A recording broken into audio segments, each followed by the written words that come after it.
नमस्कार दोस्तों। एक समय की बात है, भगवान श्री कृष्ण के मित्र उनसे मिलने के लिए द्वारिका नगरी पधारते हैं।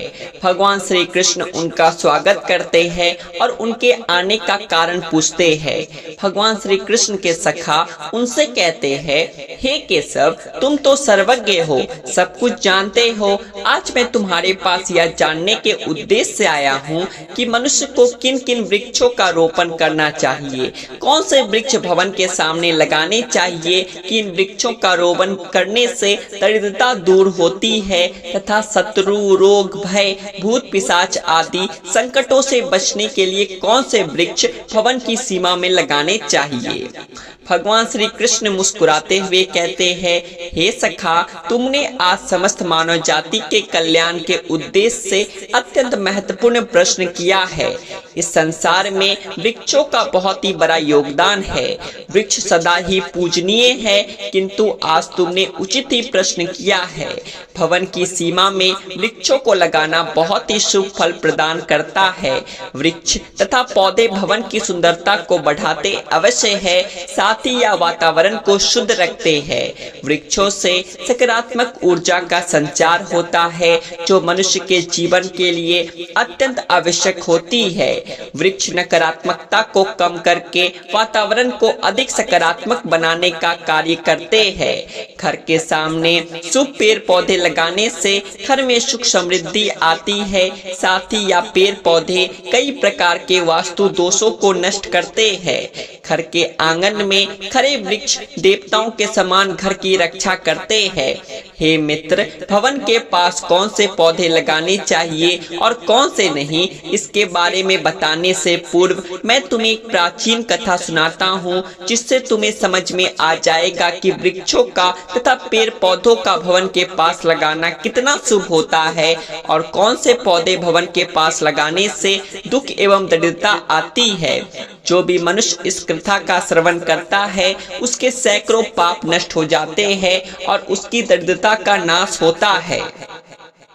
भगवान श्री कृष्ण का सखा कहता है, हे केशव, मैं इस कथा को अवश्य ध्यान से पूरा सुनूंगा, कृपया मुझे वह कथा सुनाओ। भगवान श्री कृष्ण कहते हैं, हे सखा, पूर्व काल की बात है। मध्य देश में एक अत्यंत शोभायमान नगरी थी। उस नगरी में धनेश्वर नाम का वैश्य अपनी पत्नी सुमति के साथ निवास करता था। धनेश्वर भगवान विष्णु का भक्त था और वह नित्य भगवान विष्णु की पूजा करता था। धनेश्वर की पत्नी भी सुशील और गृह कार्य में दक्ष थी। घर में धन धान्य की कोई कमी नहीं थी। भगवान की कृपा से उसके पास सब कुछ था। इस प्रकार से अनेक दिन बीत जाने के पश्चात धनेश्वर की जो पत्नी थी, जिसका नाम सुमति था, उसने अपने आंगन में कुछ वृक्षों का रोपण किया और नित्य उन वृक्षों को जल चढ़ाकर उनकी सेवा करने लगी। किंतु धनेश्वर की पत्नी को वृक्ष रोपण का ज्ञान नहीं था। उसे जो वृक्ष प्रिय लगे उन्हीं वृक्षों का रोपण उसने किया। जो वृक्ष अशुभ होते हैं, उन्हीं वृक्षों का रोपण उसने अपने घर के आंगन में कर दिया, जिस कारण से उस वैश्य धनेश्वर को व्यापार में काफी सारा घाटा होने लगा। उसके घर में रोज कलह होने लगा। पति पत्नी में बार बार क्लेश होने लगे। उन दोनों के जीवन में अनेक कठिनाइयां आने लगी। धनेश्वर का सारा व्यापार डूब गया और उसका सारा धन भी नष्ट हो गया। अब धनेश्वर के पास अनाज भी खरीदने के लिए पैसे नहीं थे। वे भूखे ही रहने लगे, जिससे क्रोधित होकर उसकी पत्नी भी गुस्सा करने लगी। वह अपने पति को कोई काम करने के लिए कहती। फिर धनेश्वर काम मांगने के लिए गांव में घूमने लगा, लेकिन उसे कहीं पर भी काम नहीं मिला था। उसने आकर अपनी पत्नी से कहा, हे भद्रे, मुझे तो कोई भी काम नहीं दे रहा है, अब मैं कहां पर काम खोजने जाऊं। वे दोनों ही पूरी तरह से हतबल हो गए थे। दोनों के पास भी उद्योग करने के लिए कुछ नहीं था। धनेश्वर ने अपनी पत्नी के सारे गहने भी बेच डाले और जो कुछ भी अन्न मिला उसी से पेट भर लिया। इस प्रकार से अशुभ वृक्ष लगाने के कारण दोनों के ही जीवन में घोर दरिद्रता और संकट आने लगे, किंतु वे दोनों ही इस बात को नहीं जानते थे। फिर एक दिन साधु महात्मा धनेश्वर के घर पर पधारते हैं। उन्हें देखकर धनेश्वर उन्हें प्रणाम करता है और कहता है, हे साधु महाराज पधारिए, इस गरीब के घर में आपका स्वागत है। कहिए मैं आपकी किस प्रकार से सहायता कर सकता हूँ। वे साधु महाराज कहने लगे, हे महोदय, मैं तीर्थ यात्रा पर निकला हूँ, विश्राम करने के लिए कोई जगह खोज रहा हूँ। यदि आपको कोई कष्ट ना हो तो मुझे अपने घर में स्थान दे दो। मैं अनेक दिनों से भूखा हूँ, कुछ भोजन भी प्राप्त हो जाए तो बड़ी कृपा होगी। साधु महाराज के ऐसे वचन सुनकर वह धनेश्वर कहने लगा, हे साधु महात्मा, आप अवश्य कोई पुण्यात्मा दिखाई पड़ते हैं। आपके मुखमंडल पर बहुत तेज है। आपकी सेवा करने का मुझे सौभाग्य मिल रहा है। आपकी सेवा करके मुझे बड़ा आनंद मिलेगा। कृपा करके आप घर के भीतर चलिए। फिर वह साधु महाराज उस धनेश्वर के घर के भीतर जाते हैं और विश्राम करने लगते हैं। धनेश्वर उन साधु महाराज की बड़ी सेवा करता है, किंतु उसके पास अन्न का एक दाना नहीं होता। तो अपनी पत्नी से कहता है, हे प्रिय, आज हमारे घर पर जो साधु महात्मा आए हैं वे बड़े पुण्यवान दिखाई पड़ रहे हैं। हमें उनके भोजन के लिए कुछ उपाय करना चाहिए। मैं गांव में जाकर किसी से थोड़ा सा धन मांग कर लाता हूँ। इतना कहकर वह धनेश्वर गांव में एक सेठ के घर पर जाता है और उस सेठ से थोड़ा सा धन देने की विनती करता है, किंतु वह सेठ उस वैश्य को धन देने से इनकार करता है और कहता है, तुम्हारे पास तो फूटी कौड़ी नहीं है, तुम मेरा धन कैसे वापस करोगे। धनेश्वर कहता है, हे सेठ, कृपा करके आप मुझे थोड़ा सा धन दीजिए, मैं जल्दी ही आपको लौटा दूंगा। यदि मैं धन नहीं लौटा पाया, आप मेरा घर ले लीजिएगा।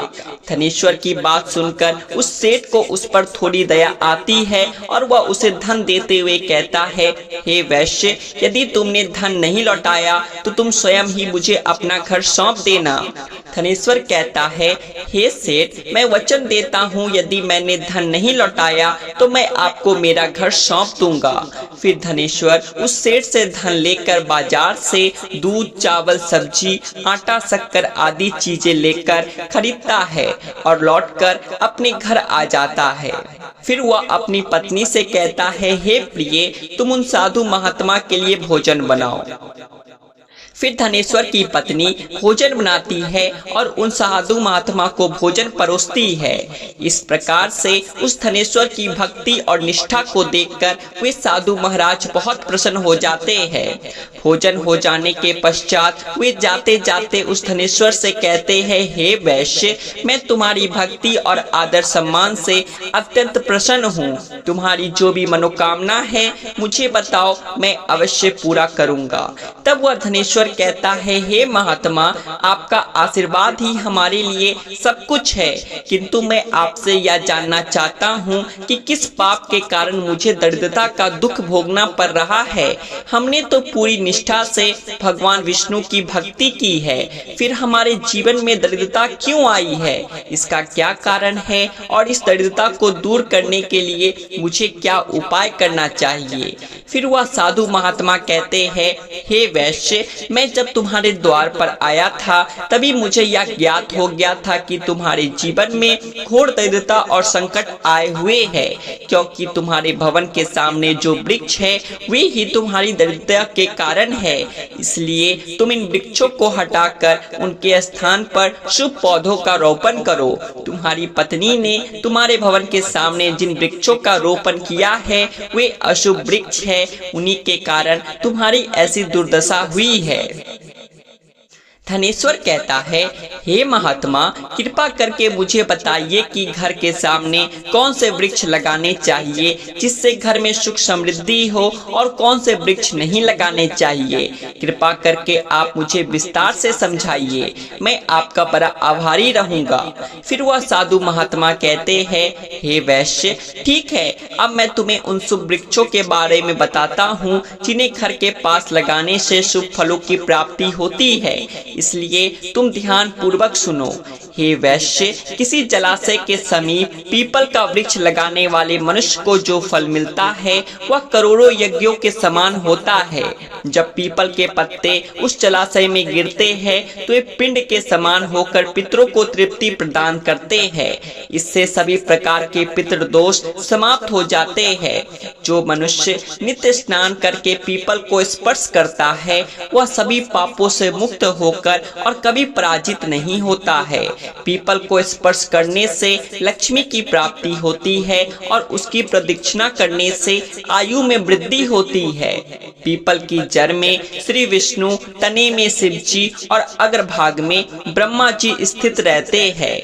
अमावस्या के दिन पीपल को प्रणाम करने से जो फल मिलता है वह 1000 गाय के दान के बराबर होता है। इस संसार में पीपल के समान कोई वृक्ष नहीं है। साक्षात श्री हरि इस वृक्ष के रूप में पृथ्वी पर विराजमान है। पीपल के वृक्ष को चोट पहुंचाना अथवा उसकी टहनी तोड़ना महापाप माना गया है। ऐसा मनुष्य एक कल्प तक नरक में रहता है और जो पीपल को जड़ से काटता है उसका कभी नरक से उद्धार नहीं होता है। हे वैश्य, अब मैं तुम्हें दूसरे वृक्ष के बारे में बताता हूँ। आंवले का फल समस्त लोकों में प्रसिद्ध और परम पवित्र है। आंवले को लगाने से स्त्री और पुरुष जन्म मृत्यु के बंधन से मुक्त हो जाते हैं। यह पवित्र फल भगवान विष्णु को अत्यंत प्रसन्न करने वाला एवं शुभ माना गया है। इसको खाने से सभी पापों से मुक्ति मिलती है। आंवला खाने से आयु बढ़ती है। उसका जल पीने से रोगों का नाश होता है और आंवले को जल में मिलाकर स्नान करने से दरिद्रता दूर हो जाती है और सभी प्रकार के ऐश्वर्य प्राप्त होते हैं। जिस घर में आंवला सदा मौजूद रहता है उस घर में कभी दैत्य और राक्षस नहीं आते। एकादशी के दिन अगर आंवला मिल जाए तो संसार के सभी तीर्थों से बढ़कर फल प्राप्त होता है। अपने केश में आंवला लगाने वाला फिर से मृत्यु लोक पर जन्म नहीं लेता। जिस घर के सामने आंवले का वृक्ष होता है वहाँ पर साक्षात लक्ष्मी नारायण निवास करते हैं। तीसरा है अशोक का वृक्ष। अशोक के वृक्ष में अप्सराओं का निवास होता है। यह वृक्ष शोक का निवास करने वाला तथा निराशा को समाप्त करने वाला होता है। इस वृक्ष को घर के पास लगाने से घर में सुख शांति बनी रहती है। अशोक का वृक्ष शीतलता और यौवन प्रदान करने वाला होता है। माँ लक्ष्मी ने जब देवी सीता के रूप में अवतार लिया था तब रावण द्वारा अपहरण करने के बाद उनका आवास अशोक वाटिका में था। अशोक के वृक्ष ने माँ सीता की बहुत सेवा की थी, इसलिए माँ सीता ने अशोक वृक्ष को यह वरदान दिया था कि जिस भी स्थान पर यह वृक्ष होगा वहाँ पर उनका सदैव ही निवास रहेगा। चौथा है पाकर का वृक्ष। प्रत्येक मनुष्य को पाकर का वृक्ष अवश्य लगाना चाहिए। यह वृक्ष लगाने से जो फल मिलता है वह महान यज्ञ के समान होता है। कलयुग में मनुष्य यज्ञ नहीं कर पाएंगे, इसीलिए उन्हें एक पाकर का वृक्ष अवश्य लगाना चाहिए। पांचवा है नीम का वृक्ष। नीम का वृक्ष लगाने से सूर्य देव प्रसन्न होते हैं। नीम का वृक्ष आयु प्रदान करने वाला माना गया है। इसे घर के पास लगाने से नाना प्रकार के रोगों से छुटकारा मिलता है। माँ लक्ष्मी को नीम के पत्ते अत्यंत प्रिय होते हैं, इसलिए वह नीम के वृक्ष के पास निवास करती है। घर के सामने नीम के वृक्ष का रोपण करने से धन संपत्ति की प्राप्ति होती है। छठा है जामुन का वृक्ष। यदि कोई मनुष्य कन्या प्राप्ति की कामना करता है तो उसे जामुन का वृक्ष अवश्य लगाना चाहिए। जिस मनुष्य के घर के सामने जामुन का वृक्ष होता है उसके घर में कन्या का जन्म होता है जो कुल का गौरव बढ़ाती है। सातवां है बेल का वृक्ष। बेल के वृक्ष में भगवान शिव और गुलाब में देवी पार्वती का निवास है, इसलिए अगर बेल के वृक्ष के पास गुलाब का पौधा लगाया जाए तो शिव पार्वती का आशीर्वाद प्राप्त होता है। उस घर में कभी दुख दरिद्रता नहीं आती, उस घर में कभी अकाल मृत्यु नहीं होती है और कोई स्त्री विधवा नहीं बनती है। आठवां है नारियल का पेड़। नारियल का पेड़ लगाने से पुरुष अनेक अनेक स्त्री का पति बनता है। नारियल किसी भी धार्मिक अनुष्ठान का आवश्यक अंग होता है या अत्यंत शुभ माना जाता है। घर के आंगन में नारियल का पेड़ होने से उस घर में हमेशा शुभता होती है और उस घर के सदस्यों का समाज में बहुत मान सम्मान होता है। सुंदर पत्नी की कामना करने वाले मनुष्य को अनार का वृक्ष लगाना चाहिए। पलाश का पेड़ ब्रह्म तेज प्रदान करता है, इसलिए इसका रोपण अवश्य करना चाहिए। वंश वृद्धि और संतान प्राप्ति की कामना करने वाले मनुष्य को अंकोल का वृक्ष अवश्य लगाना चाहिए। अगर मनुष्य किसी बीमारी से पीड़ित है तो उसे खैर का वृक्ष लगाना चाहिए। खैर का वृक्ष लगाने से बड़े रोग नष्ट हो जाते हैं। यह वृक्ष आरोग्य प्रदान करने वाला होता है। कुंद अर्थात मोगरे के पेड़ में गंधर्व निवास करते हैं, इसलिए इस पौधे का रोपण अपने घर के पास करने से कार्यों में सिद्धि और शुभ फलों की प्राप्ति होती है। खासकर कला के क्षेत्र में काम करने वाले लोगों को यह पौधा अवश्य लगाना चाहिए। यदि किसी मनुष्य को चोर और लुटेरों का भय सता रहा है तो उसे अपने घर के पास बेत का पेड़ जरूर लगाना चाहिए। यह वृक्ष चोर लुटेरों को भयभीत करता है और घर की रक्षा करता है। चंदन और कटहल के वृक्ष पुण्य और लक्ष्मी प्रदान करते हैं। इन वृक्षों का रोपण करने से दुख दर्द पीड़ा समाप्त हो जाती है। घर की उत्तर दिशा में पाम और कनक चंपा का पौधा लगाया जाता है तो धन में वृद्धि होती है। केले का पेड़ भी बहुत शुभ होता है और यह घर में सुख समृद्धि और खुशहाली लाता है। केले के पेड़ में भगवान विष्णु का वास होता है, इसलिए घर में केले का पेड़ होने से घर में धन की कमी नहीं होती है। हर श्रृंगार के पौधे को पारिजात भी कहा जाता है। इस पौधे की उत्पत्ति समुद्र मंथन के समय हुई थी और माँ लक्ष्मी भी समुद्र मंथन से ही प्रकट हुई है, इसीलिए पारिजात के पौधे का बहुत अधिक महत्व है। यदि इस पौधे को अपने घर पर लगाते हैं तो आपको माँ लक्ष्मी की विशेष कृपा प्राप्त होगी। मनुष्य को कभी भी तार का वृक्ष नहीं लगाना चाहिए। तारों का वृक्ष संतान का नाश करने वाला होता है। जिस घर के पास तार का वृक्ष होता है उस घर के संतानों की कभी उन्नति नहीं होती। मनुष्य को कभी भी अपने घर के पास बहेरे का वृक्ष नहीं लगाना चाहिए। इस वृक्ष पर प्रेतों का वास होता है। जो मनुष्य बहेरे का वृक्ष लगाता है वह प्रेत बन जाता है। इसके नीचे बैठकर कभी पूजा पाठ भी नहीं करना चाहिए। अगर किसी मनुष्य को शत्रुओं का भय सता रहा है तो उसे केवड़े का वृक्ष लगाना चाहिए। यह शत्रुओं का नाश करने वाला होता है।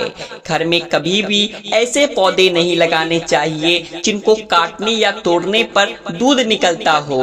घर के सामने कभी भी बबूल का पेड़ नहीं लगाना चाहिए, इसे लगाने से भी करीबी आती है।